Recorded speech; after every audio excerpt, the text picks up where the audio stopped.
Recently, I found an article. It is from northern Sweden in the year 1976 and it is about a man. A man named Leif Peterson who claimed he saw a tall, broad-shouldered hairy bipedal creature crossing the road 100 meters from his car. The article was originally in Swedish but has since been translated. It was yesterday afternoon when Leif was traveling in his car on Road 45 toward Gallivare that he claims to have made the macabre observation. Opportunistically enough, he happened to have his camera in the back seat. I'm interested in animals and nature, and in later years I've also begun to shoot animals with my camera, says Leif. About 5 kilometers before Gallivare, near Kelvejärvi, Leif says he saw a large, hairy creature, about 100 meters in front of the car. It crossed the road with a lumbering gait. What he's speculating about now is that it might have been an abominable snowman. Critical voices say that it must have been a bear, and insinuate that Leif might not have been entirely sober at the time of the observation. I am very familiar with animals in nature, so I'm not mistaken. I have personally shot 13 bears. And I haven't had liquor since 1964. This was no ordinary animal. I didn't dare get out of the car since I didn't have my rifle with me. But I had the presence of mind to film it, Leif said. Now everyone is excitedly awaiting the Super 8mm film that has been sent to Stockholm to be developed. It should be enough to silence all critics, Leif concludes. The film, shot on a Super 8 camera, shows tree shaking in the beginning and it appears to show lakeside tracks in the end. The sighting is interesting since it comes from a man who is very familiar with the Swedish wilderness. He has personally shot 13 bears, so it's unlikely that this would be a misidentification. He describes the creature with a lumbering gait, which is accurate with other sightings of Bigfoots. When people describe them as smooth, heavy or sometimes a bit awkward walking. Another interesting detail is the beginning of the film where we see the tree shaking. This is a fairly well-documented behavior of Sasquatch, and people frequently see them shaking or pushing large trees.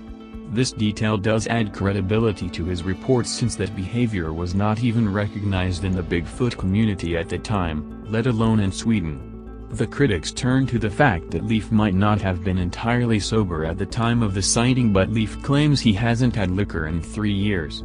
Which was confirmed by his closest friends. Even if he wasn't sober, that doesn't explain tree-shaking behavior and large tracks next to the lake. Speaking of the tracks, let's have a look at the video and determine if these could be tracks. What we see here is something that sure looks like a track. If we adjust the lighting, then it becomes clearer that we have a track of some sort. One important distinction is that Bigfoot tracks are not like human tracks. Humans have a distinct ridge that makes our footprints have a large chunk taken out of one side. A primate like Bigfoot, which is accustomed to walking, tends to have a very flat foot. There is no obvious ridge in their foot, which makes their footprints very flat and heavy. In the video we can see a large, distinct flat-footed footprint in the mud. Some characteristics of this footprint are that it has a wide surface area and looks long. There are 5 toe digits, which excludes it from other known animals in that area.